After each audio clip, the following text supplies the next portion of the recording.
Hello students, मैं आप सबका वेलकम करता हूं अपने चैनल वेदांत गुप्ता ह्यूमैनिटीज पर। आज की क्लास में हम एक बहुत मजेदार चैप्टर पढ़ने वाले हैं जिसका नाम है इंडियाज एक्सटर्नल रिलेशन। हमारे क्लास 12th की पॉलिटिकल साइंस के अंदर दो किताबें हैं। हमारी जो दूसरी बुक है उसका ये चैप्टर नंबर 4th है, इंडियाज एक्सटर्नल रिलेशन। बहुत इंटरेस्टिंग चैप्टर है। सीबीएसई बोर्ड के अंदर इस चैप्टर से 6 मार्क्स का क्वेश्चन आता है और इसीलिए ये बहुत इंपॉर्टेंट है। आई होप आप ये क्लास अच्छे से देखेंगे, अटेंशन के साथ देखेंगे। क्लास शुरू होने से पहले मैं आपको बता दूं, ये जो आप पीडीएफ देख पा रहे हो स्क्रीन पे, ये पूरा हाईलाइटेड पीडीएफ है। सारी इंपॉर्टेंट डिटेल मैंने ऊपर लिख दी है। जो भी एमसीक्यू आ सकता है वो आपको साइड में लिखा हुआ दिख जाएगा। अगर ये पीडीएफ आपको चाहिए, आप कमेंट में मांग सकते हैं, मैं आपको प्रोवाइड कर दूंगा। ये पूरा हाईलाइटेड पीडीएफ है जैसा कि आप देख सकते हैं, और ये आपको बहुत अच्छे से हेल्प करेगा प्रिपरेशन करने में। और आई होप आप मेरे साथ इस जर्नी में जुड़ के फ्री और क्वालिटी एजुकेशन को सपोर्ट करेंगे। तो चलिए शुरू करते हैं इस चैप्टर को। इस चैप्टर का नाम क्या है? India's external relation. यानी इस चैप्टर में हम ये समझेंगे कि आजादी के बाद भारत की फॉरेन पॉलिसी कैसी थी, हमारे फॉरेन पॉलिसी के अंदर क्या इंपॉर्टेंट फीचर थे। आप सभी ने सुना होगा नॉन अलाइनमेंट के बारे में। हम समझेंगे कि नॉन अलाइनमेंट क्या होता है इस चैप्टर के अंदर। इस चैप्टर में हम ये भी समझेंगे कि भारत की जो फॉरेन पॉलिसी थी वो आजादी के बाद किस तरह की हुआ करती थी। आजादी के बाद कौन कौन से फैक्टर ने इंडिया की फॉरेन पॉलिसी को शेप किया।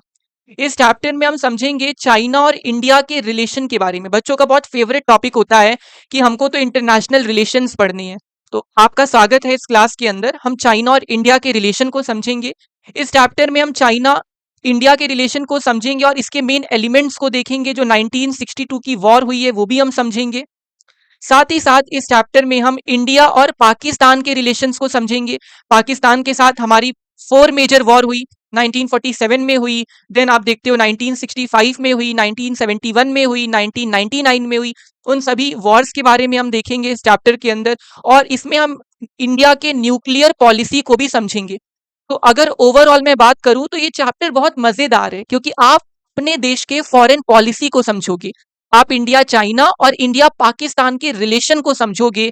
आप ये भी समझोगे कि देश के अंदर न्यूक्लियर वीपन कैसे बनाए गए, किसका योगदान था न्यूक्लियर वीपन बनाने में।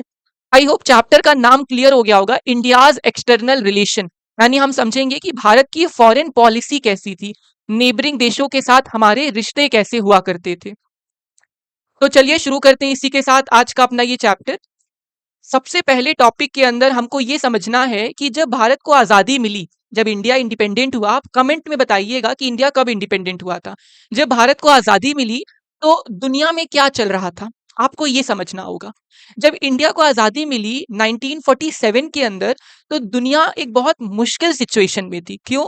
क्योंकि हाल फिलहाल में 1945 में सेकेंड वर्ल्ड वॉर खत्म हुआ था और दुनिया में कोल्ड वॉर की शुरुआत हो गई थी। बच्चों, कोल्ड वॉर क्या है? कोल्ड वॉर एक आइडियोलॉजिकल वॉर होता है जिसके अंदर डायरेक्ट लड़ाई नहीं होती, लेकिन दो देशों के बीच में अपने आइडियोलॉजी को लेके एक युद्ध होता है।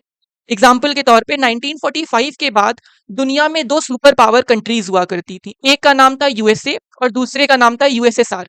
तो यूएसए और यूएसएसआर के बीच में एक आइडियोलॉजिकल वॉर हुआ जिसको आप कोल्ड वॉर कहते हो। और दुनिया में जब भारत आजाद होता है तो ये कोल्ड वॉर शुरू हो चुका था। 1940s वो समय है जब धीरे धीरे जो गुलाम देश हैं वो आजाद होने लगे। Bharat, China, Sri Lanka, Indonesia, Africa के बहुत सारे देश ये धीरे धीरे अब आजाद होने लगे। इसके साथ साथ इंटरनेशनल ऑर्गेनाइजेशंस को बनाने की शुरुआत की गई, क्योंकि जो सेकेंड वर्ल्ड वॉर था वो बहुत भयानक था। लाखों लोगों की मृत्यु होती है, इकोनॉमीज जर्मनी जापान की खराब हो जाती है, हिरोशिमा नागासाकी के ऊपर एटॉमिक बॉम्ब गिरा दिया जाता है। एटॉमिक बॉम्ब कितना खतरनाक है ये हमको जापान के अंदर देखने को मिल गया। तो सभी देशों को लगा कि एक ऐसी बॉडी बनानी चाहिए जो शांति को प्रमोट कर सके। इसीलिए 1940s के अंदर यूएन को बनाया गया। यूएन मतलब यूनाइटेड नेशन ऑर्गेनाइजेशन को बनाया गया। और जो भी नए नए आजाद देश थे उनको दो चैलेंजेस फेस करने पड़ रहे थे। एक, उनको अपने देश में वेलफेयर भी करना था और उनको डेमोक्रेसी भी इस्टेब्लिश करनी थी। इंडिया की जो फॉरेन पॉलिसी थी वो इन्हीं सारी चीजों से रिलेटेड थी। इंडिया की फॉरेन पॉलिसी में हमेशा ये कहा गया कि हम डेमोक्रेसी को मेंटेन करेंगे, हम अपने देश के अंदर लोगों का वेलफेयर करेंगे और हम दूसरे देशों की सोवनिटी को प्रोटेक्ट करेंगे। सोवनिटी क्या होती है? सोवनिटी मतलब हम किसी दूसरे देश के इंटरनल मामलों में दखल नहीं देंगे। सोवनिटी मतलब होता है कंट्री के पास इतनी पावर होनी चाहिए कि वो अपने इंटरनल मामलों को खुद ही सॉल्व कर सके। ऐसा ना हो कि कोई बाहरी ताकत उसके अंदर इंटरफेयर करे। तो इंडिया ने बोला हम किसी को इंटरफेयर नहीं करेंगे, हम किसी के इंटरनल मामलों में दखल नहीं देंगे।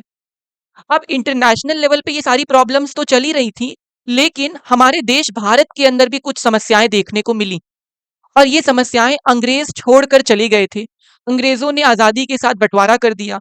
आप पढ़कर आए हो कि पार्टीशन की वजह से देश में बहुत सारी माइनॉरिटीज पे अत्याचार हुआ, बहुत सारे बच्चे अपने पिता से बिछड़ गए, वुमेन का रेप हुआ, एट्रोसिटीज हुई। पार्टीशन की वजह से ना जाने कितने लोगों की हत्या की गई धर्म की वजह से। अंग्रेजों ने हमें इतना लूटा कि जो सोने की चिड़िया हुआ करती थी वो कंगाल हो गई। गरीबी बहुत बढ़ गया देश के अंदर। देश में वायलेंस, हिंसा देखने को मिली। हिंदू और मुस्लिम के बीच में एक हमेशा की नफरत अंग्रेजों ने पैदा कर दी। तो जब इंडिया को आजादी मिली तो बच्चों आप लोगों को याद रखना है कि वो एक बहुत चैलेंजिंग सिचुएशन हुआ करती थी। उस समय बहुत सारी प्रॉब्लम्स आई। आप लोग ये क्वेश्चन आएगा तो कर लोगे। क्वेश्चन क्या आता है? क्वेश्चन आता है कि जब इंडिया इंडिपेंडेंट हुआ तो उस समय का कॉन्टेक्स्ट एक्सप्लेन करिए। उस समय कैसी सिचुएशन है? तो आप बताओगे उस समय बहुत चैलेंजिंग सिचुएशन हुआ करती थी। इंटरनेशनल लेवल पे क्या हो रहा था? वर्ल्ड वॉर सेकेंड खत्म हुआ, कोल्ड वॉर शुरू हो रहा था, गुलाम देश आजाद हो रहे थे। और दूसरा, हमारे देश भारत के अंदर बंटवारा हो गया, गरीबी बहुत थी, हिंदू और मुस्लिम के बीच में वायलेंस देखने को मिला।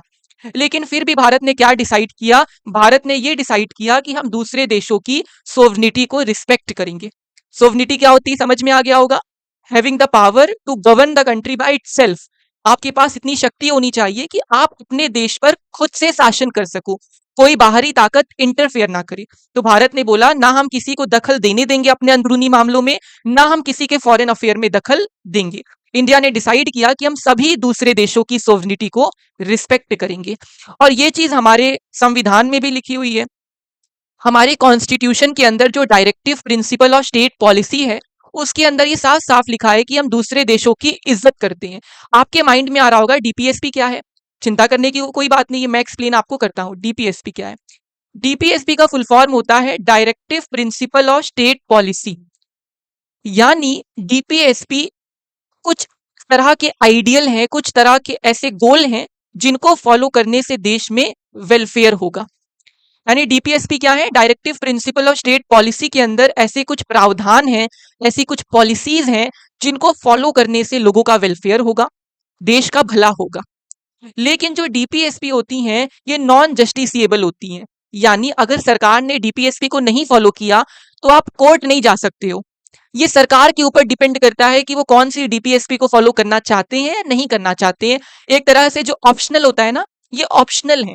अगर गवर्नमेंट डीपीएसपी को फॉलो करेगी तो अच्छी बात है, देश में वेलफेयर होगा। अब डीपीएसपी के अंदर क्या क्या आता है? जैसे कि सभी लोगों को इक्वल वेजेस दी जाएगी, देश के अंदर विलेज के लेवल पे पंचायतें होनी चाहिए जो कि गवर्न करेंगी, देश के अंदर अल्कोहल वगैरह को प्रमोट नहीं किया जाएगा, सभी को एम्प्लॉयमेंट दिया जाएगा। ये डीपीएसपी होती है क्योंकि इससे देश का वेलफेयर होगा।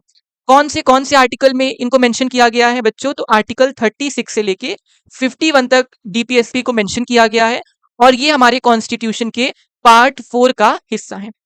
तो हमारे डीपीएसपी के अंदर लिखा हुआ है कि हम दूसरे देशों की रिस्पेक्ट करते हैं, हम लड़ाई झगड़े को प्रमोट नहीं करते हैं। अभी आप आगे पढ़ोगे, चिंता ना करो। यहां तक आई होप आपको क्लियर हो गया होगा। आगे हमको बताया गया है कि देखो फॉरेन पॉलिसी क्यों इंपॉर्टेंट होती है। जैसे एक इंसान को उसका घर भी इफेक्ट करता है और सोसाइटी भी इंपैक्ट डालती है, वैसे ही एक देश पर डोमेस्टिक चीजें भी असर डालती हैं और इंटरनेशनल चीजें भी असर डालती हैं। तो अभी भी अगर आपसे कोई पूछे कि फॉरेन पॉलिसी कैसे बनती है तो आप बता देना जो देश की फॉरेन पॉलिसी होती है वो दो चीजों से मिलकर बनती है। क्या क्या? एक तो देश के अंदर का माहौल क्या है, देश में कितनी गरीबी है, देश में एम्प्लॉयमेंट कैसा है, देश में टेक्नोलॉजी है या नहीं है, देश का डिफेंस कैसा है। तो फॉरेन पॉलिसी डोमेस्टिक चीजों पे डिपेंड करती है और साथ ही साथ इंटरनेशनल चीजों पे भी डिपेंड करती है। इंटरनेशनल लेवल पर क्या चीजें हो रही हैं इस पर भी हमारी फॉरेन पॉलिसी डिपेंड करती है। फॉर एग्जाम्पल, अगर पाकिस्तान आतंकवाद को बढ़ावा देता रहेगा तो भारत पाकिस्तान के साथ दोस्ती नहीं करेगा। हम पाकिस्तान को आईना दिखाएंगे, ऑपरेशन सिंदूर दिखाएंगे और कहेंगे कि हम आतंकवाद का सफाया कर देंगे, सर्वनाश कर देंगे। तो फॉरेन पॉलिसी डोमेस्टिक चीजों पे भी डिपेंड करती है और इंटरनेशनल चीजों पे भी डिपेंड करती है। यहां तक आपको क्लियर हो गया होगा। अब आप खुद ही बताओ कि 1940s के अंदर बहुत सारे देश आजाद हुए, भारत, श्रीलंका, इंडोनेशिया, चाइना, ये सभी वेस्टर्न डोमिनेशन से बाहर आ रहे थे। लेकिन जितने भी डेवलपिंग देश हुआ करते थे, उनके पास टेक्नोलॉजी की कमी हुआ करती थी। उनके पास अच्छी टेक्नोलॉजी नहीं हुआ करती थी और डेवलपमेंट करने के लिए उन्हें टेक्नोलॉजी खरीदना पड़ता। वो टेक्नोलॉजी किससे खरीदा करते? अमीर देशों से खरीदा करते, यूएसए से और यूएसएसआर से खरीदा करते। और इसीलिए जो ये डेवलपिंग कंट्रीज हैं, जब ये आजाद हुई तो शुरू शुरू में ये शांति पर ध्यान दे रही थी, डेवलपमेंट पर ध्यान दे रही थी। आप इंडिया का एग्जांपल ले सकते हो। आजादी के बाद इंडिया ने यही बोला कि हम तो गौतम बुद्ध का देश है, हम शांति को सपोर्ट करते हैं, हम अपने देश का डेवलपमेंट करना चाहते हैं। साथ ही साथ जो नए आजाद देश हैं, वो टेक्नोलॉजी खरीदने लगे अमीर देशों से। एग्जाम्पल के तौर पे अपना इंडिया भी यूएसएसआर से डिफेंस की टेक्नोलॉजी खरीदने लगा। हम यूएसए से भी बहुत तरह की टेक्नोलॉजी खरीदने लगे। और अगर आप किसी से कोई चीज खरीदोगे ना, तो आप उस पर डिपेंड करने लगोगे। फॉर एग्जाम्पल, अगर मैं आपको रोज 100 रुपए दूं, तो आप मेरे ऊपर डिपेंड करने लगोगे या आप मेरे से डरने लगोगे, आप मेरी बात मानने लगोगे। अगर मैं आपको बार बार आपकी हेल्प करूं या आपको बार बार कोई चीज गिफ्ट करूं, तो आप मेरे ऋणी हो जाओगे। आपको लगेगा वाओ, ये वेदांत भैया कितने अच्छे हैं, इनको तो हम सपोर्ट करेंगे। वैसे जो डेवलपिंग कंट्रीज थी, वो अलग अलग डेवलप्ड देशों से टेक्नोलॉजी खरीदने लगी और वो डेवलप्ड देशों पर डिपेंड करने लगी। बच्चों, आप ही बताओ 1940s में कौन सी दो कंट्रीज थी जो सबसे पावरफुल थी? आप पढ़कर आए हो कि एक थी यूएसए, जो बहुत पावरफुल थी, और एक थी यूएसएसआर। तो जितने भी नए आजाद हो रहे देश थे, वो इन्हीं दोनों कंट्रीज पर डिपेंड करने लगते। या तो वो यूएसए पे डिपेंड करने लगते और या तो वो यूएसएसआर पे डिपेंड करने लगते। इनके बीच में एक आइडियोलॉजिकल वॉर शुरू हो गई। आप पढ़कर आए हो, दोनों की आइडियोलॉजी डिफरेंट हुआ करती थी, तो इनके बीच में एक आइडियोलॉजिकल वॉर हो गई, जिसको आप कोल्ड वॉर कहते हो। और देखते देखते दुनिया के जो सभी देश हैं, वो दो ग्रुप के अंदर बट गए। कितने ग्रुप्स के अंदर? दुनिया के ऑलमोस्ट सारे देश दो हिस्सों में बट गए। एक हुआ करते थे वो देश जो यूएसए का साथ दिया करते, और एक हुआ करते वो देश जो यूएसएसआर का साथ दिया करते। जो लोग यूएसए का साथ दिया करते, उनके ग्रुप को नाटो कहा जाता। NATO, North Atlantic Treaty Organization, ये यूएसए का एक ग्रुप हुआ करता। और जो लोग यूएसएसआर को सपोर्ट किया करते, यूएसएसआर क्या है? ये एक बड़ा देश हुआ करता था, रशिया और उसके आसपास के बहुत सारे देशों से मिलकर एक देश बना था, जिसका नाम था यूएसएसआर। इसको सोवियत यूनियन भी कहा जाता है, और आज के टाइम पे जो रशिया है, वही इसका हेड हुआ करता। और जो लोग यूएसएसआर को सपोर्ट करते, उनके ग्रुप को कहा जाता वॉर्सो पैक्ट। क्या कहा जाता बच्चों? Warsaw Pact. और इसी तरह से दुनिया जो है वो दो पार्ट्स में डिवाइड हो गई। नए आजाद डेवलपिंग कंट्रीज या तो यूएसए को सपोर्ट करने लगे, वो नाटो का पार्ट बन गए, या तो वो यूएसएसआर को सपोर्ट करने लगे, वो वॉर्सो पैक्ट का पार्ट बन गए। लेकिन देखने वाली चीज ये है कि इंडिया ने किसको सपोर्ट किया? आजादी के बाद इंडिया यूएसए का पार्ट बना या यूएसएसआर का पार्ट बना? इस बात को हम डिटेल में जानेंगे आने वाले टॉपिक्स के अंदर। हमारे इंडिया ने एक एक्सपेरिमेंट किया। हमने बोला कि हम नॉन अलाइनमेंट को फॉलो करेंगे। नॉन अलाइनमेंट मतलब होता है, हमने बोला ना तो हम यूएसए को साथ देंगे, ना तो हम यूएसएसआर का साथ देंगे, हम दोनों के साथ हैं। हम बैलेंस बनाने की कोशिश करेंगे। जहां पे यूएसए अच्छी बातें कहेगा, हम यूएसए को सपोर्ट करेंगे। जहां पे यूएसएसआर सही बातें बोलेगा, हम यूएसएसआर को सपोर्ट करेंगे। वेरी वेरी इंपॉर्टेंट है बच्चों, याद रखना है। बहुत सारे एग्जाम्स में आता है कि आजादी के बाद इंडिया ने क्या फॉरेन पॉलिसी फॉलो किया। तो हम कहते हैं इंडिया ने नॉन अलाइनमेंट को फॉलो किया, यानी ना हम यूएसए के साथ हुए ना यूएसएसआर के साथ। हमने बोला हम दोनों के बीच में बैलेंस बनाने की कोशिश करेंगे। इसको आप डिटेल में समझोगे, चिंता ना करो। अभी हमारा अगला टॉपिक है हमारे डीपीएसपी के बारे में। मैंने आपको बताया कि संविधान के अंदर डीपीएसपी होती है, आर्टिकल 36 से 51 तक, पार्ट 4 के अंदर इनको मेंशन किया गया है। ये नॉन जस्टिसिएबल होती हैं, यानी डीपीएसपी को नहीं फॉलो किया गया तो आप कोर्ट नहीं जा सकते हो। डीपीएसपी मतलब है ये ऐसे गोल हैं, ये ऐसी पॉलिसी हैं, ये ऐसे प्रावधान हैं जिनको फॉलो करने से देश में कल्याण होगा, वेलफेयर होगा, लेकिन कंपलसरी नहीं है इनको फॉलो करना। डीपीएसपी का जो आर्टिकल 51 है, वो किसकी बात करता है? वो हमारे फॉरेन पॉलिसी की बात करता है। बहुत इंपॉर्टेंट है बच्चों, कई बार बोर्ड एग्जाम में आया है, पिछले साल भी बोर्ड एग्जाम में डायरेक्ट क्वेश्चन पूछा, आर्टिकल 51 के बारे में बताओ। तो आर्टिकल 51 एक डीपीएसपी है, ये भारत के फॉरेन पॉलिसी के बारे में बात करता है। इस डीपीएसपी के अंदर कहा गया कि भारत दुनिया में शांति को बढ़ावा देगा, भारत कभी भी लड़ाई नहीं चाहता है। अभी आपने देखा हाल फिलहाल में इंडिया पाकिस्तान में युद्ध हुआ, ऑपरेशन सिंदूर। भारत ने पाकिस्तान को बहुत करारी तरह से हराया, और लेकिन हमने ये साबित किया कि हम शांति के लिए खड़े हैं। हमने युद्ध विराम भी घोषित किया। इस आर्टिकल 51 में ये भी कहा गया है कि हम दूसरे देशों के साथ अच्छे रिश्ते बनाएंगे, फ्रेंडली रिलेशन बनाएंगे। हमारे Russia, Japan, south Korea, France, Germany, Italy, south Africa, Brazil जैसे देशों के साथ बहुत अच्छे रिलेशन है। इस आर्टिकल के अंदर ये भी कहा जाता है कि हम इंटरनेशनल लॉज को फॉलो करेंगे। इंटरनेशनल लेवल पे कोई ट्रीटी आती है, जैसे पेरिस एग्रीमेंट हुआ कार्बन डाइऑक्साइड को कम करने के लिए, या फिर अर्थ समिट हुई इन्वायरमेंट को प्रोटेक्ट करने के लिए, तो हम उसको फॉलो करेंगे, हम उसको लागू करेंगे अपने देश के अंदर। इस आर्टिकल में ये भी कहा जाता है कि अगर कोई डिस्प्यूट होता है देशों के बीच में, तो हम लड़ाई झगड़ा नहीं करेंगे, हम वॉर नहीं करेंगे, बल्कि आर्बिट्रेशन के थ्रू सॉल्व करेंगे। आर्बिट्रेशन मतलब होता है मीडिएट करना। मीडिएशन के थ्रू हम उसको सॉल्व करेंगे। फॉर एग्जाम्पल, मैं आपको करंट एग्जाम्पल देता हूँ। हाल फिलहाल में ईरान और इसराइल का वॉर हुआ, 13 दिन ये युद्ध चला, 12 जून को शुरू हुआ था। अब इस युद्ध के अंदर आपने क्या देखा कि युद्ध तो बहुत भयंकर होने लगा था, लेकिन अमेरिका ने मीडिएशन किया, और कहीं ना कहीं मीडिएशन करके इस युद्ध को विराम किया गया, रोका गया। मैं अमेरिका की तारीफ नहीं कर रहा हूँ, वो तो हर मुद्दे के अंदर कूदता रहता है, उसकी तो कोई बात ही नहीं है। लेकिन हमारे आर्टिकल 51 में यही लिखा है कि अगर कोई डिस्प्यूट होता है तो इंडिया मीडिएशन को सपोर्ट करता है। हम ये चाहते हैं कि उसको बातचीत करके सुलझा दिया जाए, आर्मी के बीच में लड़ाई ना हो, हम ऐसा चाहते हैं। लेकिन अगर कोई हम पे हाथ उठाएगा तो हम चुप भी नहीं बैठेंगे, हम उसका बदला भी लेंगे। ये वाला जो बॉक्स है बच्चों, ये आप अच्छे से याद कर लेना। ये 4 पॉइंट्स जो मैंने यहाँ पे लिखे हैं, वो आप अच्छे से याद कर लो, एग्जाम में डायरेक्ट क्वेश्चन आता है। आगे हमारा अगला टॉपिक है जिसका आप इंतजार कर रहे हो, पॉलिसी ऑफ नॉन अलाइनमेंट। भाई ये नॉन अलाइनमेंट क्या है और इंडिया ने क्यों फॉलो किया? इसको समझने से पहले आपको इंडिया के मूवमेंट के बारे में समझना होगा। बड़ा ही मजेदार है, मैं आपको समझाता हूँ। भारत को आजादी 1947 में मिली। 200 सालों तक अंग्रेजों ने हम पे राज किया। भारत ने मूवमेंट किया, आंदोलन किया, और इस आंदोलन का नाम था भारतीय राष्ट्रीय आंदोलन, जिसको आप इंग्लिश में क्या बोलते हो? Indian national movement. बहुत फेमस मूवमेंट है, दुनिया में विख्यात है, फेमस है। इंडियन नेशनल मूवमेंट में हमने अपनी पूरी ताकत लगा दी कि अंग्रेजों को भगा कर रहेंगे।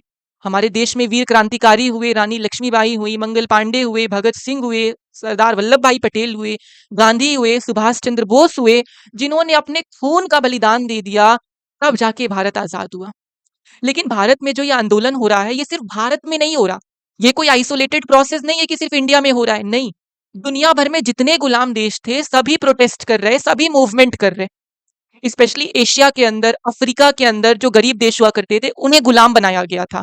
For example Vietnam, India, Sri Lanka, China, Indonesia, South Africa, Ghana, ये सभी देश प्रोटेस्ट कर रहे थे कि हमको आजादी चाहिए।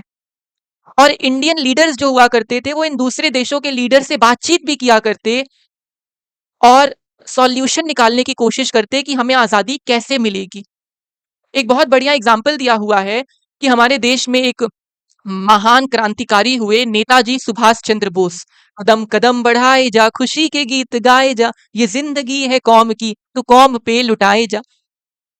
ये लाइन सुनते ही आता है सुभाष चंद्र बोस का नाम। तुम मुझे खून दो, मैं तुम्हें आजादी देता हूं, ऐसी बात इन्होंने बोली। और नेताजी ने एक आर्मी क्रिएट किया जिसका नाम था Indian national army. Hind Swaraj की जो ये आर्मी थी, ये सुभाष चंद्र बोस ने बनाई। वर्ल्ड वॉर 2 के अंदर ये पार्टिसिपेट भी करती है। सुभाष चंद्र बोस जर्मनी, जापान भी गए थे मदद मांगने के लिए। तो ये दर्शाता है कि इंडिया दुनिया के सभी देशों के साथ कनेक्टेड था, और हम आजादी की मांग कर रहे थे। और हमारी जो फॉरेन पॉलिसी होती है, मैंने आपको पहले ही बताया, वो 2 चीजों पे डिपेंड करती है। डोमेस्टिक मामले क्या है देश के अंदर, और इंटरनेशनल लेवल पे क्या हो रहा है।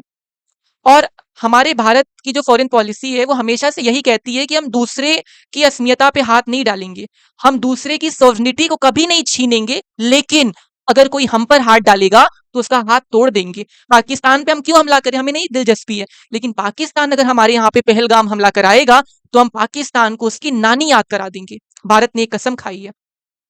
और जिस समय भारत आजाद हुआ, मैंने पहले आपको बता दिया, उस समय क्या हो रहा था, कोल्ड वॉर चल रहा था यूएसए और यूएसएसआर के बीच में।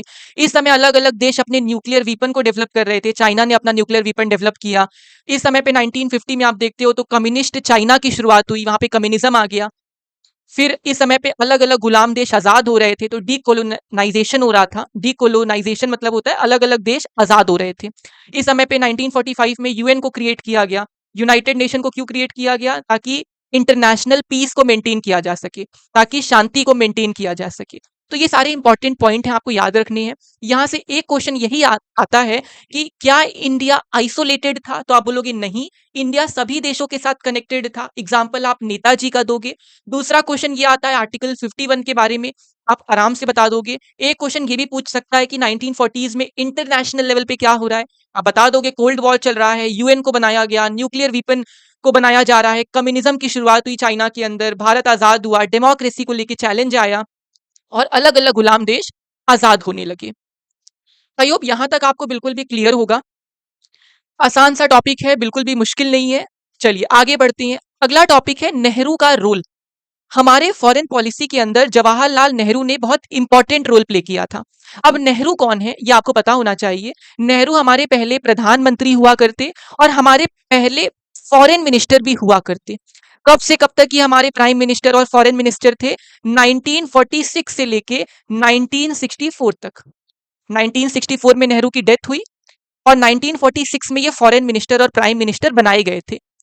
अब आपके मन में सवाल आ रहा होगा, आजादी तो 1947 में मिली, तो 1946 में कैसे इनको बना दिया गया? क्योंकि आजादी के कुछ साल पहले अपने देश के अंदर एक इंटरिम गवर्नमेंट बनाई गई थी।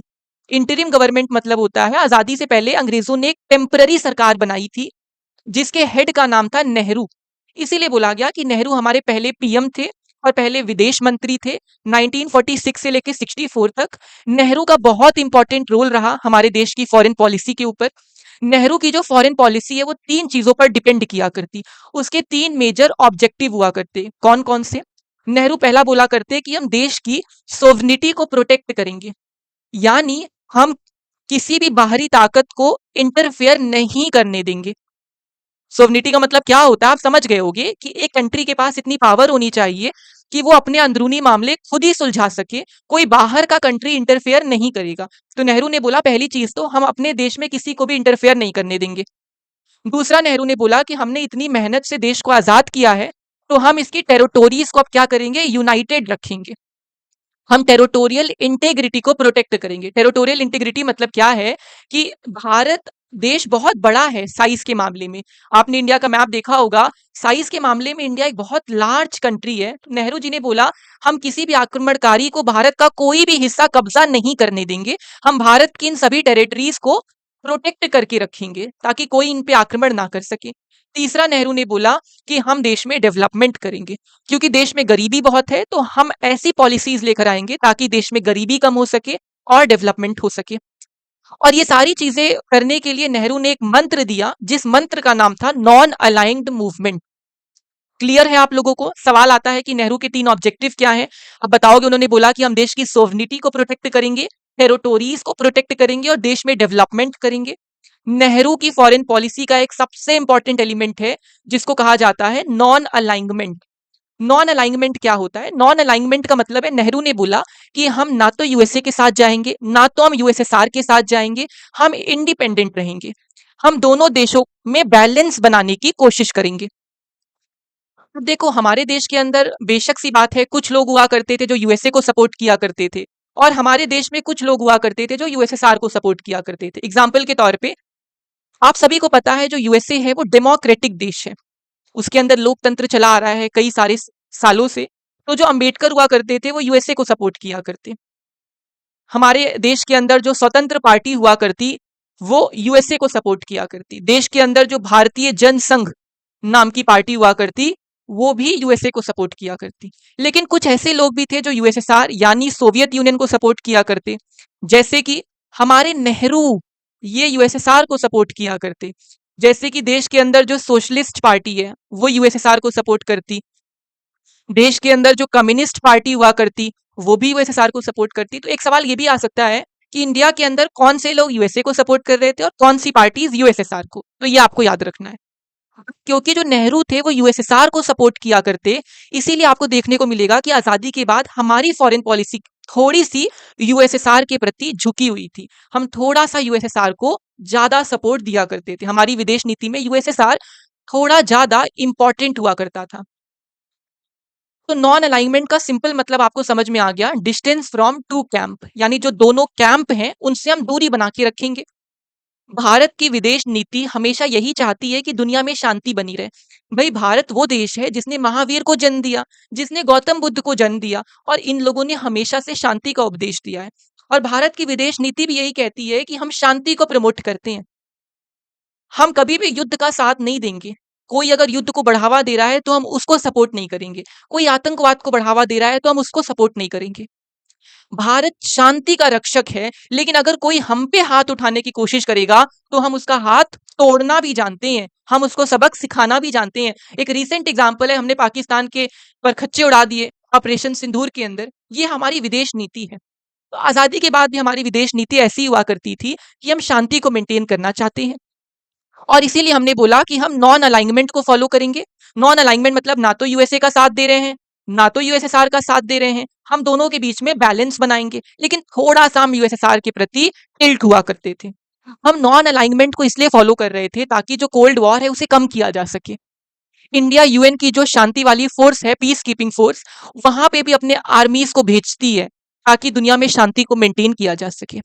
ना तो हम यूएसए के नाटो का पार्ट बने, ना तो हम सोवियत यूनियन के वॉर्सो पैक्ट का पार्ट बने, क्योंकि हम दोनों देशों के बीच में एक बैलेंस बनाना चाहते हैं। लेकिन क्या ये बैलेंस बनाना इतना आसान है? बिल्कुल नहीं। ये बैलेंस बनाना काफी मुश्किल होता है और कभी कभार हम अच्छे से दोनों देशों के बीच में बैलेंस नहीं बना पाते। एक सॉलिड एग्जाम्पल मैं आपको दूंगा, एक बहुत सॉलिड एग्जाम्पल मैं आपको दूंगा। 1956 के अंदर दो चीजें हुई। पहली क्या होती है, आप सभी लोगों ने स्विस कैनल के बारे में पढ़ा होगा। स्विस कैनल एक बहुत इंपॉर्टेंट कैनाल है जो कि रेड सी को मेडिटेरेनियन सी के साथ कनेक्ट करता है और ट्रांसपोर्टेशन के लिए यूरोप और मिडिल ईस्ट को कनेक्ट करने के लिए ये जो स्विस कैनल है ये बहुत इंपॉर्टेंट है। अब जो स्विस कैनल हुआ करता था उसकी मेंटेनेंस और उसको संभालने की जो कंपनी हुआ करती थी, स्विस कैनल कंपनी, उसका जो मालिक था वो ब्रिटेन हुआ करता था। ब्रिटेन हुआ करता था। लेकिन 1956 में इजिप्ट कहता है कि स्विस कैनल तो हमारी बाउंड्री से सटा हुआ है, इसलिए अब जो स्विस कैनल कंपनी है वो इजिप्ट सरकार के अंडर आती है। ब्रिटेन ने बोला बिल्कुल नहीं हो सकता और ब्रिटेन ने हमला कर दिया इजिप्ट के ऊपर। फिर से मैं आपको एक्सप्लेन करता हूं कि जो इजिप्ट है, एक देश का नाम इजिप्ट है, वो इजिप्ट की बाउंड्री से सटा हुआ है स्विस कैनल। लेकिन जो स्विस कैनल कंपनी है वो ब्रिटेन के अंडर आया करती। लेकिन 1956 में इजिप्ट ने बोला कि जो स्विस कैनल है वो अब इजिप्ट की सरकार के अंडर आता है, जिसके चलते ब्रिटेन ने हमला किया इजिप्ट के ऊपर, मिलिट्री का प्रयोग किया। लेकिन सिर्फ मिलिट्री के द्वारा हमला नहीं किया गया, इजिप्ट ने के ऊपर ब्रिटेन ने बहुत सारा टैक्स लगा दिया। ब्रिटेन ने इजिप्ट के ऊपर क्या लगा दिया, बहुत सारा टैरिफ लगा दिया ताकि इजिप्ट की इकोनॉमी खराब हो जाए। इंडिया ने ब्रिटेन की बहुत बुराई की, इंडिया ने ब्रिटेन को बहुत गाली दिया कि ब्रिटेन तुम ऐसा नहीं कर सकते हो, इजिप्ट एक आजाद देश है, उस पर हमला ना करो। और हमने बोला कि जो ब्रिटेन है वो नियो कॉलोनियलिज्म करने की कोशिश कर रहा है। नियो कॉलोनियलिज्म मतलब एक नए तरह का कॉलोनियलिज्म, यानी ब्रिटेन इजिप्ट को अपना गुलाम बनाना चाहता है लेकिन एक नए तरह से, उसके ऊपर टैक्स लगा के, टैरिफ लगा के। एग्जाम्पल के तौर पे मैं आपको एक बढ़िया एग्जाम्पल देता हूँ। आज के टाइम पे आप देख रहे हो कि अमेरिका के अंदर जो डोनाल्ड ट्रंप है वो दुनिया के सभी देशों के ऊपर टैरिफ लगा रहे हैं, जिसको उन्होंने बोला कि रेसिप्रोकल टैरिफ है। इंडिया के ऊपर, चाइना के ऊपर, साउथ कोरिया, जापान, सभी देशों के ऊपर उन्होंने टैरिफ लगाया। वो ऐसा क्यों कर रहे हैं? क्योंकि वो अमेरिका की डोमिनेंस स्टैब्लिश करना चाहते हैं। वो चाहते नहीं है कि दूसरे देश डेवलप कर पाए, वो ये नहीं चाहता है कि भारत डेवलप करे। और इसी को कहा जाता है नियो कॉलोनियलिज्म, यानी एक नए तरह का गुलामी, जब आप दूसरे देश को कमजोर बनाते हो टैरिफ लगा के, टैक्स लगा के। और इंडिया ने ब्रिटेन की बुराई की। लेकिन 1956 के अंदर ये एक और चीज हुआ कि जो यूएसएसआर है वो हंगरी पर कब्जा कर लेता है। वो हंगरी पे कब्जा कर लेता है, लेकिन इंडिया यूएसएसआर की बुराई नहीं करता है, लेकिन यूएसएसआर की बुराई भारत नहीं करता है। तो ये दर्शाता है कि हमारी जो फॉरेन पॉलिसी है वो थोड़ी सी सोवियत यूनियन को लेकर ज्यादा टिल्टेड है। लेकिन ओवरऑल देखा जाए तो इंडिया ने हमेशा कोशिश की कि हम आजाद हैं, हम बैलेंस मेंटेन करेंगे। ना तो हम नाटो का पार्ट है, ना तो यूएसए का पार्ट है, ना तो वॉर्सो पैक्ट का हिस्सा है, ना तो यूएसएसआर का हिस्सा है। और इंडिया ने दूसरे देशों को भी बोला कि तुम भी किसी का पार्ट मत बनो, तुम भी नॉन अलाइनमेंट को सपोर्ट करो। लेकिन जो बेहुदा पाकिस्तान है वो यूएसए का हिस्सा बन जाता है, वो यूएसए के नाटो का पार्ट बन जाता है। और इसकी वजह से यूएसए इंडिया से बहुत नाराज हो गया। क्यों नाराज हो गया? क्योंकि एक तो इंडिया नॉन अलाइनमेंट को सपोर्ट कर रहा है और दूसरा इंडिया यूएसएसआर के करीब जा रहा है, जिसको लेके जो यूएसए है वो थोड़ा हमसे गुस्सा हो गया। तो बच्चों एक डायरेक्ट क्वेश्चन ये भी आता है कि 1950s के अंदर 1960s के अंदर इंडिया और यूएसए के जो रिश्ते हैं वो क्यों खराब हो रहे थे? क्योंकि जो इंडिया है वो नॉन अलाइनमेंट को सपोर्ट किया करता, और इंडिया का जो पड़ोसी है वो पाकिस्तान, वो यूएसए के पार्ट में चला गया, और इंडिया यूएसएसआर के करीब जा रहा था, इंडिया सोवियत यूनियन के करीब जा रहा था, इसलिए भी यूएसए हमसे बहुत नाराज होने लगा 1950s और 60s के अंदर। और आप ये भी पढ़ के आए हो कि आज़ादी के बाद हमने अपने अंदर एक प्रोटेक्टेड इन्वायरमेंट क्रिएट किया था, हमने टैक्सेस वगैरह लगाए थे, हमने अपनी इकोनॉमी को बंद कर दिया था ताकि बाहर की कंपनीज एंटर ना कर सके। ऐसा हमने इसलिए किया था ताकि भारत के जो डोमेस्टिक प्रोड्यूसर हैं उन्हें प्रोटेक्ट किया जा सके, ताकि भारत के अपने जो डोमेस्टिक लोग हैं उनको प्रोटेक्ट किया जा सके। ये सब आप पढ़कर आए हो। हमारा जो अगला टॉपिक है वो बहुत जरूरी है। यहाँ से ना बच्चों हर साल एक ना एक मल्टीपल चॉइस क्वेश्चन आता ही आता है, इतना इंपॉर्टेंट है। और टॉपिक का नाम है एफ्रो एशियन यूनिटी। इस टॉपिक में आप देखोगे कि एशिया और अफ्रीका दोनों के कई सारे देश आपस में यूनिटी दिखाते हैं, और यूनिटी दिखाने के लिए एशिया और अफ्रीका के बीच में काफी सारे कॉन्फ्रेंस को किया गया, काफी सारे मीटिंग्स को किया गया। बहुत इंपॉर्टेंट है, मैं वापस से रिपीट करता हूँ। आप सभी को पता है कि इंडिया का साइज बहुत बड़ा है। अगर आप मैप पे देखो तो इंडिया का साइज बहुत बड़ा है। इंडिया साउथ एशिया का पार्ट है, और इंडिया की जो लोकेशन है ना बच्चों वो बहुत अच्छी है। ऐसा मैं क्यों कहता हूँ? क्योंकि इंडिया के नॉर्थ में आपको हिमालयाज देखने को मिल जाते हैं। इंडिया के साउथ में हमारे भारत माता के चरणों को कौन धो रहा है? इंडियन ओशियन धो रहा है, हिंद महासागर। फिर आपको यहाँ पे बे ऑफ बंगाल देखने को मिलता है, आपको यहाँ पे अरेबियन सी भी देखने को मिलती है। यानी ट्रेड के मामले में, कोस्टल ट्रांसपोर्टेशन के मामले में, या मैं सिंपल भाषा में बोलूं तो समुद्री व्यापार के मामले में इंडिया की जो लोकेशन है वो बहुत बढ़िया है। और इसीलिए नेहरू जी को हमेशा लगा कि इंडिया दुनिया में इंपॉर्टेंट रोल प्ले कर सकता है। दुनिया में, एशिया के अंदर, अफ्रीका के अंदर इंडिया का इंपॉर्टेंट रोल हो सकता है। इसीलिए जो नेहरू हुआ करते वो आजादी के बाद अलग अलग देशों के साथ कांटेक्ट बनाने की कोशिश करते, और नेहरू हमेशा इस बात को सपोर्ट करते कि एशिया के सभी देशों को साथ मिलकर काम करना चाहिए, क्योंकि अगर एशिया के सभी देश साथ मिलकर काम करेंगे तो अमेरिका हमारे सामने कुछ भी नहीं है। और उनकी बात से मैं सहमत हूं। अगर रशिया, चाइना, इंडिया साथ में मिलकर काम करने लगे तो अमेरिका हमारे सामने कुछ भी नहीं है, यूरोप हमारे सामने कुछ भी नहीं है। और नेहरू इसी बात को सपोर्ट किया करते कि एशिया के देशों के बीच में यूनिटी होनी चाहिए। और नेहरू के चलते अलग अलग मीटिंग्स भी कराई गई। अब कौन सी मीटिंग कब हुई ये डेट आपको याद रखना है बच्चों।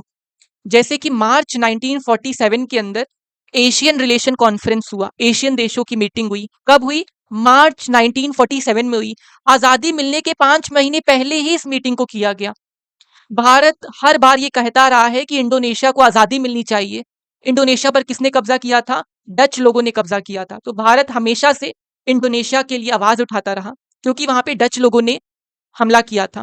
1949 की इंटरनेशनल कॉन्फ्रेंस के अंदर हमने ये बोला कि हम इंडोनेशिया को सपोर्ट करते हैं। भारत हमेशा से इस बात को सपोर्ट करता है कि डिस्क्रिमिनेशन नहीं होना चाहिए। हम हमेशा से सपोर्ट करते हैं कि गुलाम देशों को आजाद होना चाहिए, डीकोलोनाइजेशन को हम सपोर्ट करते हैं कि गुलाम देशों को आजाद करो। इंडिया ने हमेशा से रेशिज्म को अपोज किया है। काफी बच्चों को डाउट आ रहा होगा कि भैया ये रेशिज्म क्या होता है? इसको आप रेशिज्म कहते हो, रेशिज्म या फिर अपार्थाइड। अपार्थाइड एक ऐसे तरह का भेदभाव है जहां पे स्किन कलर की वजह से डिस्क्रिमिनेट किया जाता है। अगर आप गोरे हो तो आपको पावरफुल समझा जाता है, अगर आप काले हो तो आपको कमजोर समझा जाता है। और ये कहाँ देखने को मिलता है? ये साउथ अफ्रीका के अंदर देखने को मिलता है। मैं आपको अगर एक बात बताऊं तो हमारे जो गांधी जी हुआ करते थे वो भारत में 1915 में आए आंदोलन करने के लिए। उसके पहले गांधी कहाँ पे थे? साउथ अफ्रीका में हुआ करते थे। साउथ अफ्रीका में गांधी जी प्रोटेस्ट कर रहे थे कि रंग के हिसाब से भेदभाव नहीं करना चाहिए। जब तक गांधी साउथ अफ्रीका में थे उन्होंने मूवमेंट किया अपार्थाइड के खिलाफ कि स्किन कलर के बेसिस पे किसी को डिस्क्रिमिनेट नहीं करना चाहिए। भारत ने आजादी के बाद हमेशा यही बोला है कि हम रेशिज्म को सपोर्ट नहीं करते। हम कभी भी स्किन कलर के हिसाब से किसी को भेदभाव नहीं करते हैं, स्पेशली साउथ अफ्रीका के अंदर। फिर एक अगली मीटिंग की गई जिसका नाम था अफ्रो एशियन कॉन्फ्रेंस।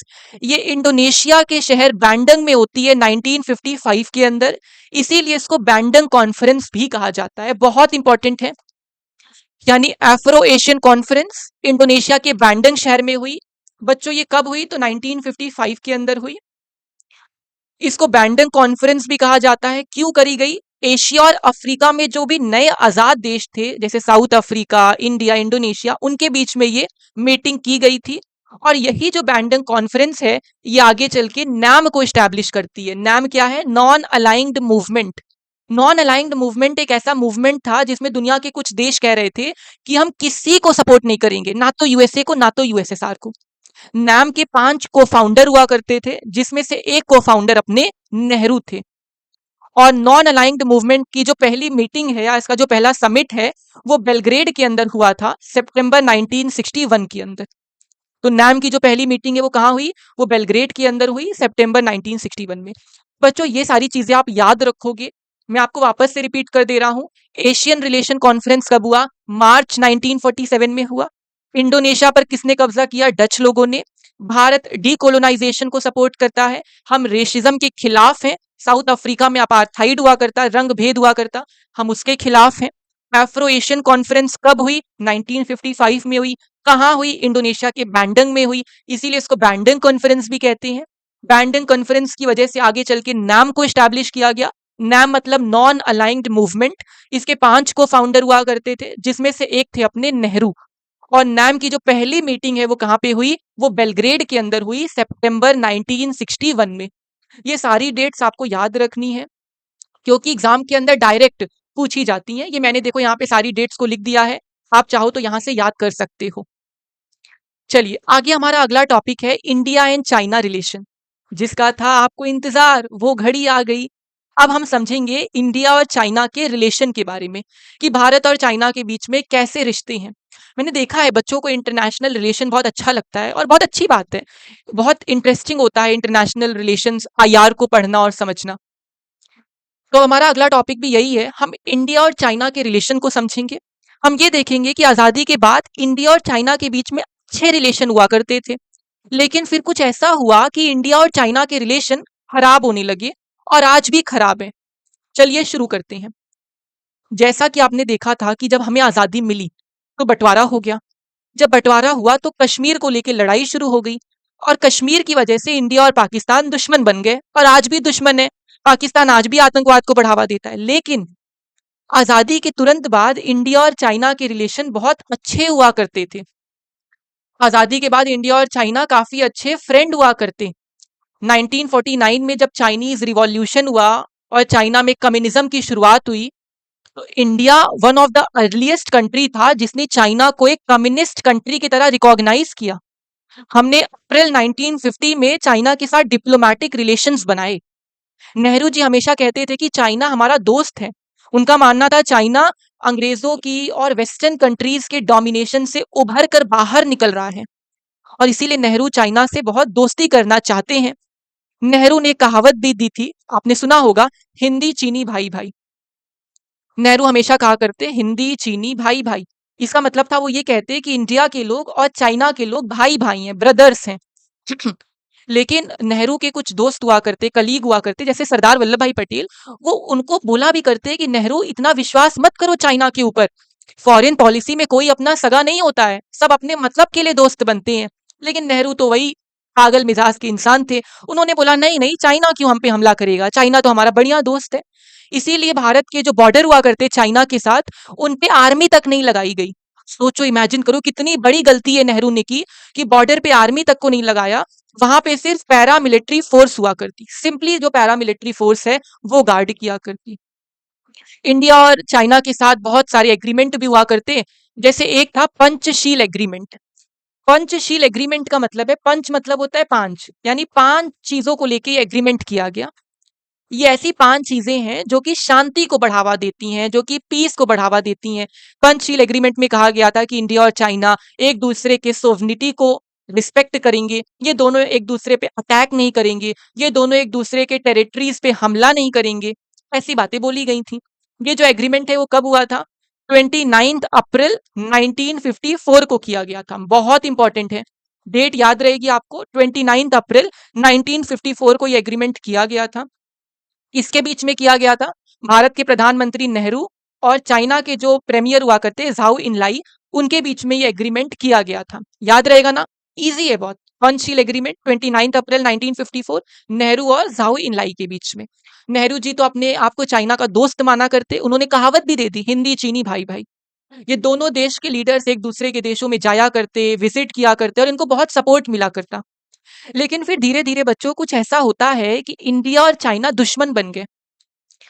ऐसा क्या हुआ कि इंडिया और चाइना के जो रिलेशन है वो इतने खराब हो गए, वो इस पर्टिकुलर चैप्टर में आप आगे समझोगे। अब हमारा जो अगला टॉपिक है वो है तिब्बत। तिब्बत एक बहुत बड़ा कारण है जिसकी वजह से इंडिया और चाइना के रिलेशन खराब हुए। तिब्बत के ऊपर काफी सारे मल्टीपल चॉइस क्वेश्चन आते हैं एग्जाम के अंदर। हमारा एशिया जो है इसके बीचों बीच सेंटर में एक प्लेट्यू हुआ करता जिसको तिब्बत कहा जाता। एक तिब्बत बहुत बड़ा कारण है जिसकी वजह से इंडिया और चाइना के रिलेशन खराब होने लगे।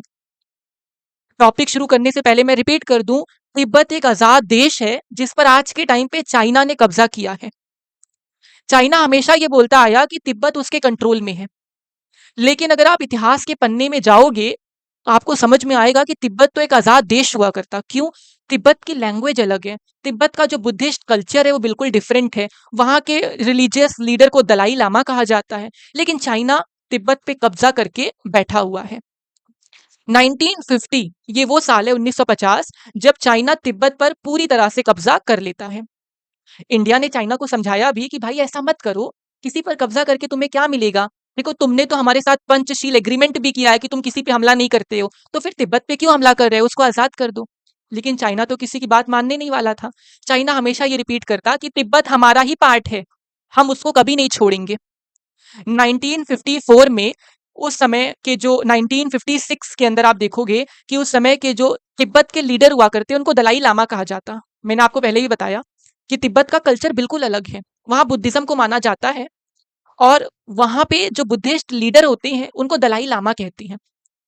तो 1956 के अंदर दलाई लामा और चाइना के प्रीमियर जाओ इनलाई भारत का दौरा करते हैं और इस समय दलाई लामा नेहरू को बताते हैं कि ये चाइना के लोग तिब्बत पे बहुत अत्याचार करते हैं और सिचुएशन बहुत खराब होती जा रही है। इंडिया बार बार कहता भी चाइना से कि प्लीज तिब्बत पे कब्जा मत करो, वो आजाद है और किसी की आजादी मत छीनो।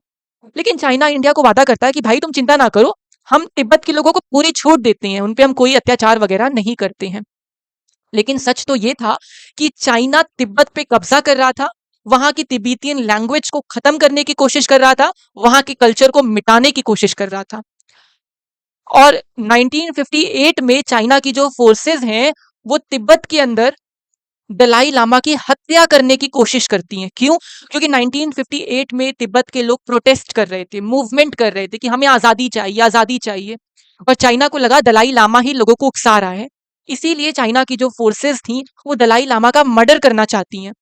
और इसीलिए 1959 के अंदर दलाई लामा चुपके से भागते हुए भारत आ गए और भारत ने दलाई लामा को शरण दे दिया। चाइना ने इसका विरोध किया कि भारत तुम दलाई लामा को क्यों शरण दे रहे हो, वो हमारे दुश्मन है। लेकिन इंडिया ने बोला वो बेचारे धर्म को सपोर्ट करते हैं, उनको मत मारो। इंडिया ने बोला कि दलाई लामा को हम अपने यहाँ पे शरण देते हैं। चाइना इस बात से बिल्कुल खुश नहीं था। चाइना ने बोला कि जो इंडिया है वो एंटी चाइना हरकतें कर रहा है, वो चाइना के खिलाफ जा रहा है। आप अगर इंडिया में देखो तो बहुत बड़ी मात्रा में तिब्बतियन लोग रहते हैं। धर्मशाला जो हिमाचल प्रदेश के अंदर है वो भारत में सबसे बड़ी तिब्बतियन सेटलमेंट है। दलाई लामा भी धर्मशाला के अंदर रहते हैं और हाल फिलहाल में 6 जून को दलाई लामा ने अपना 90th बर्थडे सेलिब्रेट किया, जिसके अंदर भारत के कैबिनेट मिनिस्टर किरण रिजिजू भी शामिल हुए और चाइना ने इसमें प्रोटेस्ट भी किया कि इंडियन मिनिस्टर क्यों जा रहे हैं दलाई लामा की बर्थडे के अंदर। दलाई लामा इस समय धर्मशाला के अंदर रहते हैं। भारत की सभी पॉलिटिकल पार्टीज जैसे कि सोशलिस्ट पार्टी, भारतीय जनसंघ, वो सपोर्ट करती हैं कि तिब्बत एक आजाद देश है और उसको आजादी मिलनी चाहिए। लेकिन ये चाइना अपनी हरकतें तो सुधारेगा नहीं, ये तिब्बत को आजादी नहीं दे रहा, ये तिब्बत पे कब्जा करके बैठा हुआ है। इसने तिब्बत को एक ऑटोनॉमस रीजन घोषित कर दिया है, यानी इसका मानना है कि तिब्बत एक इंटीग्रल पार्ट है चाइना का। तिब्बतियन लोग पोस्ट करते रहते हैं, आंदोलन करते रहते हैं, लेकिन उनको मर्डर कर दिया जाता है, उनकी हत्या कर दी जाती है। चाइना तिब्बत के अंदर बहुत सारे चाइनीज लोगों को ला रहा है ताकि तिब्बत की भाषा खत्म कर दी जा सके। लेकिन मैं यही रिपीट करूंगा कि तिब्बत एक ना एक दिन आजाद होगा। कब तक उसे रोकोगे, वो आंदोलन करता रहेगा। चाइना तिब्बत के कल्चर को, वहां के धर्म को, वहां की भाषा को दबाने की कोशिश कर रहा है। आई होप आपको ये वाला पार्ट क्लियर होगा। बोर्ड एग्जाम हो या फिर कोई भी एग्जाम की आप तैयारी कर रहे हो, तो ये वाला जो पार्ट है वो बहुत इंपॉर्टेंट है। एक एमसीक्यू तो यही आ जाता है कि तिब्बत पे चाइना ने कब कब्जा किया, तो आप बताओगे 1950 में किया। दूसरा, दलाई लामा कहाँ रहते हैं, तो आप बताओगे धर्मशाला, हिमाचल प्रदेश में रहते हैं, सबसे बड़ी तिब्बतियन सेटलमेंट है। एक क्वेश्चन ये भी आ सकता है, दलाई लामा इंडिया में कब आते हैं शरण लेने, तो 1959 में आते हैं। ये सारे पॉइंट बच्चों आपको याद रखने हैं। ये देखो आप, ये इंडिया और चाइना का बॉर्डर है। ये बहुत इंपॉर्टेंट डायग्राम है, इसको आप अच्छे से देखना। ये वाला जो पार्ट है इसको तिब्बत कहा जाता है। ये एक आजाद देश हुआ करता था, लेकिन चाइना ने इस पे कब्जा करके इसको एक राज्य बना दिया, जिस राज्य का नाम है जिंगजियांग। जिंगजियांग। और ये जिंगजियांग ऑटोनोमस रीजन है, और ये उसके नीचे तिब्बत आ रहा है। आज के टाइम पे ये पूरा वाला जो पार्ट है वो चाइना अपने कब्जे में मानता है और जिंगजियांग का हिस्सा मानता है। अच्छा, मैं आपको वापस से कुछ चीजें दिखाता हूँ। इंडिया चाइना के साथ दो पार्ट्स पे बाउंड्री शेयर करता है। हमारा जो अरुणाचल प्रदेश है वो चाइना के साथ बाउंड्री शेयर करता है, और लद्दाख के पास ये जो अक्साई चिन नाम का पार्ट है ये चाइना के साथ बाउंड्री शेयर करता है। ये मैप आप देख पा रहे होगे, इस मैप को आप अच्छे से देख लो। कोई क्वेश्चन यहाँ से नहीं आता है, बस आपको ये याद रखना है कि इंडिया और चाइना दो मेन हिस्सों पे बाउंड्री शेयर करते हैं। इंडिया और जो चाइना है वो दो पार्ट्स पे बाउंड्री को शेयर करते हैं, एक ईस्टर्न एरिया पे और एक वेस्टर्न एरिया पे। ईस्टर्न एरिया में जो अरुणाचल प्रदेश है वो शेयर करता है चाइना के साथ बाउंड्री, और वेस्टर्न में आज के टाइम पे जो लद्दाख है वो शेयर करता है चाइना के साथ बाउंड्री। लद्दाख का एक अक्साई चिन नाम का एरिया है, वो चाइना के बाउंड्री पर है। चलिए अगले टॉपिक पर आते हैं। अगला जो टॉपिक है हमारा बच्चों, बहुत बहुत बहुत इंपॉर्टेंट है, और इस टॉपिक के अंदर से बहुत सारे क्वेश्चन आते हैं। हमारे अगले टॉपिक का नाम है India China war. India China war 1962। बहुत अच्छे से आप इसको पढ़िएगा। बोर्ड एग्जाम में यहां से लॉन्ग आंसर आता है, मल्टीपल चॉइस क्वेश्चन भी आते हैं। अगले टॉपिक में अब हम ये समझने चल रहे हैं कि कैसे जिस चाइना पर हम इतना विश्वास करते, जिस चाइना को नेहरू जी अपना भाई मानते, वही चाइना भारत पे हमला कर देता है। कब? 1962 के अंदर। लेकिन ऐसा क्या हुआ कि इंडिया और चाइना के रिश्ते खराब हो गए? मेनली दो चीजें हैं जिनकी वजह से इंडिया और चाइना के रिलेशन खराब हुए। एग्जाम में आता है बच्चों, बहुत इंपॉर्टेंट। दो मेन रीजंस हैं जिसकी वजह से इंडिया और चाइना के रिलेशन खराब हुए। पहला जो रीजन है वो है दलाई लामा और तिब्बत। यानी इंडिया और चाइना तो बहुत बढ़िया दोस्त हुआ करते, लेकिन 1950s में 1960s के अंदर दो ऐसी चीजें होती हैं जिससे इंडिया और चाइना दुश्मन बन गए। पहली चीज क्या हुई कि चाइना ने तिब्बत पे कब्जा कर लिया 1950 में, और इंडिया और चाइना के बीच में एक बफर जोन हुआ करता था तिब्बत, वो हट गया। अब इंडिया और चाइना डायरेक्ट बहुत सारी बाउंड्री शेयर करने लगे। और जब तिब्बत पे कब्जा किया गया तो शुरू शुरू में इंडिया कुछ नहीं बोल रहा था, लेकिन फिर वहां पे लोगों पे बहुत अत्याचार हुआ, आंदोलनकारियों की हत्या होने लगी, तो भारत ने इसका प्रोटेस्ट किया कि गलत बात है, चाइना ऐसा मत करो। साथ ही साथ दलाई लामा को इंडिया ने शरण दे दिया धर्मशाला के अंदर। तो चाइना ने बोला कि इंडिया तुम गलत कर रहे हो, हमारे दुश्मन को तुम शरण दे रहे हो। जिसके चलते चाइना कहने लगा कि इंडिया एंटी चाइना हरकतें कर रहा है, इंडिया चाइना के खिलाफ जा रहा है। पहला कारण तो ये हो गया। दूसरा कारण इंडिया और चाइना के रिलेशन खराब होने के पीछे था बाउंड्री डिस्प्यूट। बाउंड्री को लेके इन दोनों देशों के बीच में लड़ाई चल रही है। अब बाउंड्री को लेके लड़ाई इसलिए चल रही है कि जब अंग्रेज भारत छोड़कर जा रहे थे तो अंग्रेजों ने बाउंड्री बना कर गए थे। अंग्रेजों ने एकदम क्लियर बाउंड्री बनाई थी कि जो अरुणाचल प्रदेश है वो इंडिया का पार्ट है, जो लद्दाख है वो इंडिया का पार्ट है। लेकिन चाइना कहने लगा हम अंग्रेजों की बाउंड्री को नहीं मानते, और चाइना बार बार भारत के दो हिस्सों को अपना पार्ट बनाने लगा। कौन से भारत के दो हिस्से? एक तो चाइना कहने लगा कि अरुणाचल प्रदेश उसका है, और दूसरा चाइना कहने लगा कि लद्दाख के अंदर जो अक्साई चिन नाम का पार्ट है वो उसका है। इंडिया ने बोला कि भाई ये गलत बात है, चाइना ऐसा मत करो। और चाइना इतना चालू है कि चाइना ने 1957 से 1959 के बीच में अक्साई चीन लद्दाख के पास रोड्स को बनाया, डैम्स को बनाया, सड़कें बनाई, इंफ्रास्ट्रक्चर बनाया, ताकि अक्साई चीन को कब्जा करना आसान हो जाए। लेकिन बच्चों, मैं फिर रिपीट करता हूँ, भले वो अरुणाचल प्रदेश हो या तो वो अक्साई चीन लद्दाख हो, वो इंडिया का पार्ट था, वो इंडिया का पार्ट है और वो इंडिया का पार्ट हमेशा रहेगा। वो इंडिया का एक इंटीग्रल पार्ट है। लेकिन चाइना तो बॉर्डम है, वो हमेशा से यही कहता आया कि अरुणाचल प्रदेश यानी नेफा, नॉर्थ ईस्टर्न फ्रंटियर एजेंसी, उसका पार्ट है और अक्साई चीन उसका पार्ट है। और चाइना ने अक्साई चीन के पास बहुत सारे रोड्स को बनाया ताकि अक्साई चीन पे कब्जा करना आसान हो जाए। इस बीच आप देखते हो कि बहुत सारी छोटी मोटी बॉर्डर पे लड़ाई देखने को मिल जाती है, लेकिन कोई बड़ी लड़ाई नहीं हुई। लेकिन फिर 1962 में कुछ ऐसा हुआ जिसकी भारत को उम्मीद भी नहीं थी। 1962 में ऐसा क्या हुआ बच्चों, मैं आपको थोड़ा सा एक्सप्लेन करूंगा। 1962 के अंदर क्यूबन मिसाइल क्राइसिस होता है। क्यूबन मिसाइल क्राइसिस, अब ये क्या था? क्यूबन मिसाइल क्राइसिस के अंदर ये देखने को मिला कि दुनिया के दो सुपर पावर देश थे, एक यूएसए था और एक यूएसएसआर था। जो यूएसएसआर था वो अपने न्यूक्लियर वीपन क्यूबा को दे रहा था, क्यूबा को। लेकिन यूएसए नहीं चाहता था कि क्यूबा को न्यूक्लियर वीपन मिले, इसलिए यूएसए ने क्यूबा पे मिसाइल दागी। क्यूबा पे मिसाइल से हमला किया अमेरिका ने, यूएसएसआर को ऐसा करने से रोका। इसी को आप कहते हो क्यूबन मिसाइल क्राइसिस। इसके बारे में आपको ज्यादा नहीं पढ़ना है। सिंपली क्या हो रहा था कि जो यूएसएसआर है वो न्यूक्लियर वीपन दे रहा था क्यूबा को, जिसको रोका यूएसए ने अपने मिलिट्री की मदद से, और इसी को क्यूबन मिसाइल क्राइसिस कहा जाता है। ये अक्टूबर 1962 के अंदर हुआ। जब पूरी दुनिया क्यूबन मिसाइल क्राइसिस के ऊपर फंसी हुई थी, तो एकाएक अक्टूबर 1962 में चाइना इंडिया पर हमला कर देता है। किसी ने सोचा नहीं था कि ऐसा होने वाला है। चाइना इंडिया पर बुरी तरह से अटैक कर देता है। पहला हमला जो था वो 1 हफ्ते तक चला। अरुणाचल प्रदेश के काफी सारे एरिया पे चाइना कब्जा कर लेता है। दूसरा हमला 1 महीने बाद चाइना ने किया।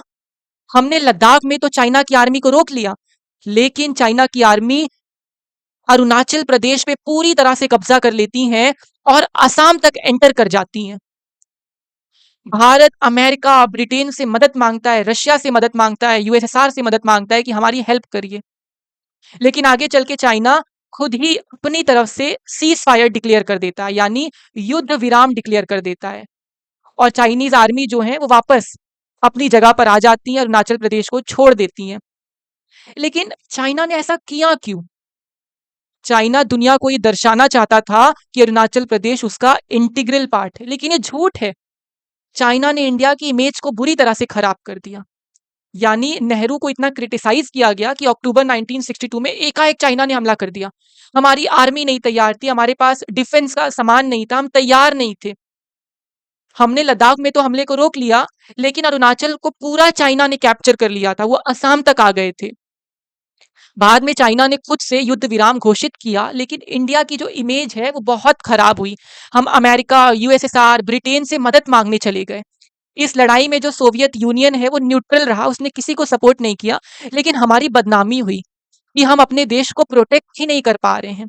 हमारे देश की जो राष्ट्र की भावना है, देश प्रेम की जो भावना है, उस पर चोट पहुंची। नेहरू की इमेज काफी खराब होती है।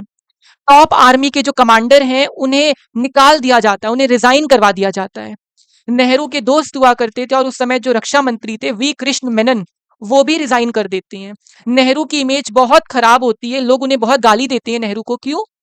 क्योंकि लोगों ने कहा नेहरू इतना भी इनोसेंट होने की जरूरत नहीं थी, इतना भी चाइना से प्यार करने की जरूरत नहीं थी, क्योंकि कोई भी देश आपका नहीं है, सब अपने फायदे के लिए आपसे दोस्ती करते हैं। तो नेहरू को बहुत क्रिटिसाइज किया गया कि आप इतने इनोसेंट मत बना करो, इतना भी प्रेम दर्शाना अच्छी बात नहीं होती है।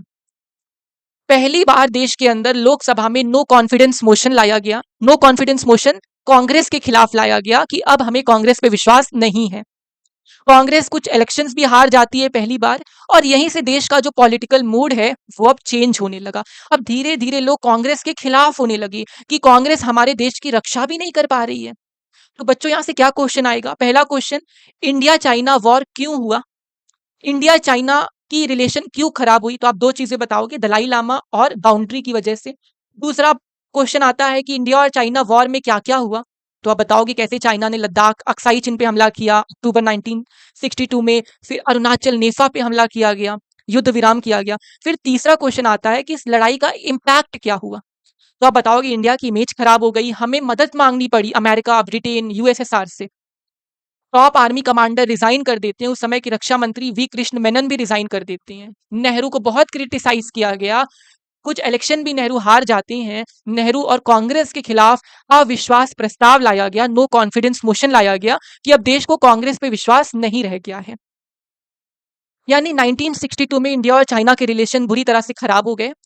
बहुत समय लगा हमें रिलेशन को वापस से नॉर्मल करने में। 1976 में फाइनली जाके हमारे रिलेशन नॉर्मल होते हैं और अटल बिहारी वाजपेयी उस समय जो रक्षा विदेश मंत्री हुआ करते थे, फॉरेन मिनिस्टर हुआ करते थे, वो दौरा करते हैं चाइना का।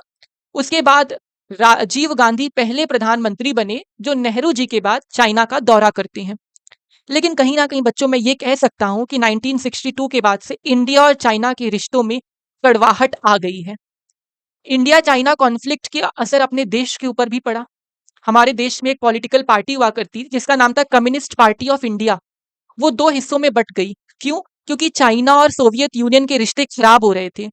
चाइना और यूएसएसआर के बीच में दुश्मनी बढ़ रही थी। तो जो लोग सीपीआई में चाइना को सपोर्ट करते वो इससे अलग हो गए और उन्होंने एक नई पार्टी बनाई जिसका नाम था सीपीआई एम। एम मतलब वो मार्क्सिस्ट को सपोर्ट कर रहे हैं, वो चाइना की आइडियोलॉजी को सपोर्ट कर रहे हैं। और जो लोग यूएसएसआर को सपोर्ट किया करते वो सीपीआई का ही पार्ट रह गए। यानी इंडिया चाइना वॉर 1962 की वजह से देश पे बहुत बड़ा असर पड़ा। हमारी अपोजिशन पार्टी जिसका नाम था सीपीआई वो दो हिस्सों में बट गई। एक पार्ट बना कम्युनिस्ट पार्टी ऑफ इंडिया, ये वो लोग थे जो यूएसएसआर को सपोर्ट किया करते। और दूसरा communist party of India Marxist. Marxist मतलब ये चाइना के कम्युनिज्म को सपोर्ट कर रहे हैं। और ये सीपीआई एम के लोग बहुत बुरे लोग थे। ये इंडिया चाइना वॉर के टाइम पे चाइना को सपोर्ट करने लगे थे। इसीलिए बहुत सारे सीपीआई एम के लीडर्स को जेल में डाल दिया गया कि तुम चाइना हमारे दुश्मन को सपोर्ट करते हो, जेल में जाओ। और इस वॉर की वजह से हमें एक चीज और मालूम चली कि हमारा जो ये नॉर्थ ईस्ट वाला रीजन है बच्चों, ये काफी वोलाटाइल है, ये काफी ज्यादा आइसोलेटेड है, हमें ये भी मालूम चला। मैं आपको मैप पे दिखाता हूं ताकि आपको क्लियर हो जाए।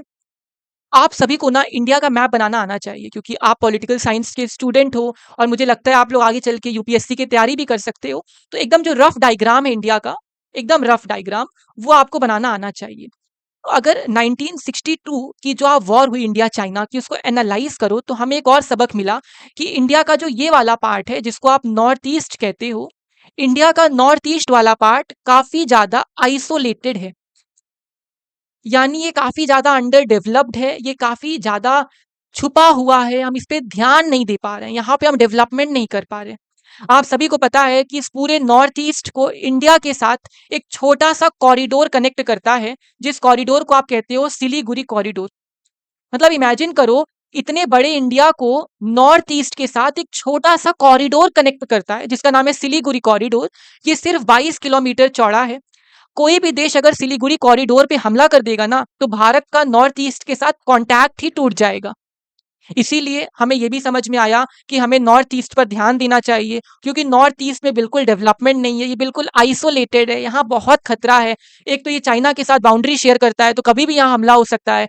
एक तो भिखारी बांग्लादेश भी यहाँ पे है, वो भी कभी भी हमला कर सकता है सिलीगुड़ी कॉरिडोर के ऊपर। तो हमें अपने आप को प्रोटेक्ट रखने की जरूरत है। हमें नॉर्थ ईस्ट के अंदर अपनी प्रोटेक्शन और मजबूत करनी है ताकि देश की एकता बनी रहे। इसीलिए इस वॉर के तुरंत बाद चाइना को इसीलिए इस वॉर के तुरंत बाद हमने नागालैंड को राज्य बना दिया। मणिपुर त्रिपुरा जो समय यूटी हुआ करती, हमने उन्हें राइट दे दिया कि वो अपनी विधानसभा यानी लेजिस्लेटिव असेंबलीज बना सकती हैं।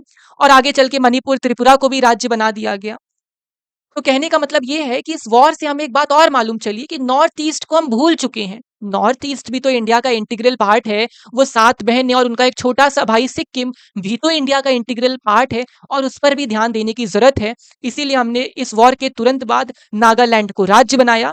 आगे चल के हमने मणिपुर त्रिपुरा को ये राइट दिया कि वो अपनी विधानसभा, वो अपनी लेजिस्लेटिव असेंबलीज, एमएलएस को अपॉइंट कर सकती हैं।